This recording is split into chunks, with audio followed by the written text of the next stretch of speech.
Hi guys, magandang araw. Samahan niyo po ako magluto tayo ng aming lunch. Ayan guys, nalagay ko yung kalahating dairy cream. Kalahati lang po. Kasi konti lang naman po itong lulutuin ko. Ilagay na po natin yung bawang.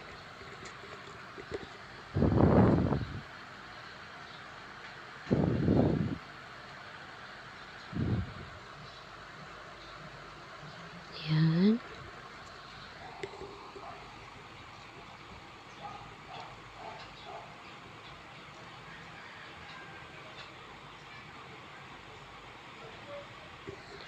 Ilagay na po natin yung sibuyas at luya po pala.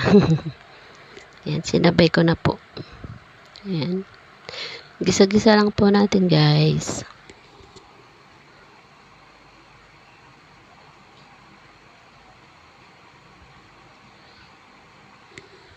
O, ilagay na natin yung crab paste. Ayan. 3 kutsara nilagay ko guys. Pagtaba ng talangka guys is kulay orange yung magiging sauce natin. Mali po ako ng bili. Pero mas pwede na po yan. Ayan. Kaya ang magiging sauce natin nagmukhang brown. Dahil dyan sa taba ng talangkang paste pala yung nabili ko. Okay. Gisa lang natin siya guys.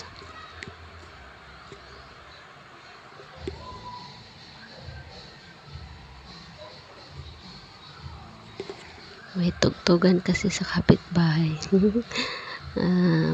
Ayun. Gisa lang natin yan guys. Ayan.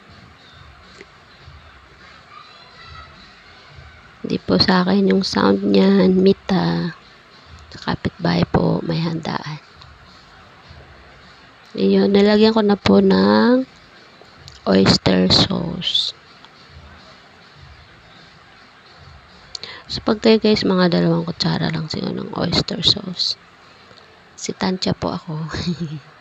Paminta. More paminta gusto ko. Tapos guys, ilalagay ko na yung chili flakes.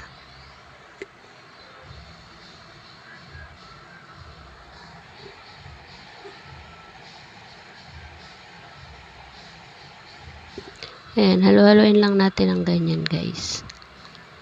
Ayan.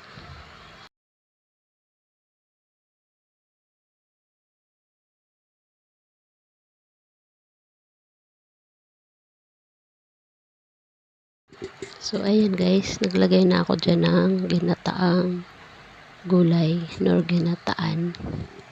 Pwede rin po kayo gumamit dito ng gata. Talaga. Wala po. Yun lang po available sa akin. So, yun ang ginamit ko. Ayan guys, yung naka-plastic po na yan. Sprite po yan. Binili sa tindahan. Wala po silang nakabote. So, nilagay sa plastic. Ayan guys. So, ayan. Halo-halo lang po. Wait natin maging malapot po yung sabaw. Gaya niyan po. Saka natin ilagay yung ating alimango. Ayan guys, lalagay ko ng alimango. Yung alimango po pala guys, pinakuluan ko na po yan. Ayan. Ayan, luto na. Hindi naman ganun kaluto, yung sakto lang. Ayan. Tapos, hiniwa-hiwa ko na po. Ayan. Ganda po ng ating sabaw. Mas okay ko pag orange. Ang ganda tingnan. Pero masarap din yan. Kahit ganyan yung kulay ng ating sauce. Mahalaga naman dyan ay yung lasa. Ayan. Taba ng talangka ay orange po. Di po ba? Yan po Hindi. Pero maganda naman yung kulay. Ang sarap pa niya. Ang sarap nito guys. Gusto din ng mga anak ko. Seafood galore. Pwede po kayo maglagay ng pusit dito guys. O, pwede. Ako, hindi na ako naglagay kasi sobrang dami na. So, nilagay ko na po yung mais. Sweet corn po, ilagay nyo rin. Pwede. Pwede rin yan. Masarap nga eh. Walang available na sweet corn, kaya yan lang. Tapos, 4 lang nilagay ko sa mais. Pwede doon po damihan kung gusto nyo, guys. Nasa inyo yan, guys. Paredos lang po natin konti ang sabaw. Tapos, lagyan na natin yung tahong. Yung ating tahong, guys, pinakuluan ko na rin yan. Ayan. Sakto lang na bumuka siya. Sakto na kasi iluluto mo pa ulit. Yan na, guys, ang ating seafood.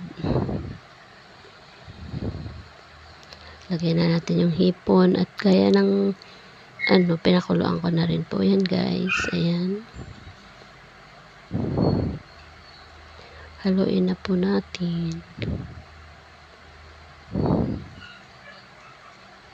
Na-reduce na po yung sabaw niya. Lapit na po tayong kumain guys. Ayan. Lagay na po tayong lemon.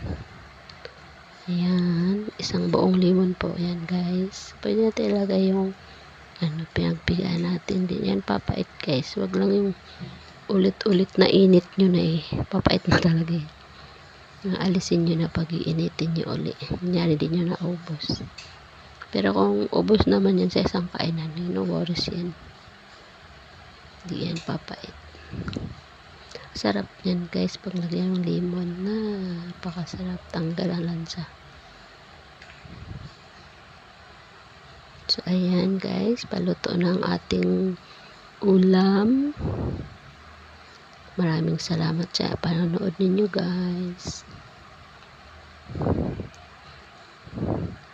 At lagi-lagi po tayo mag-iingat lahat. Ayan.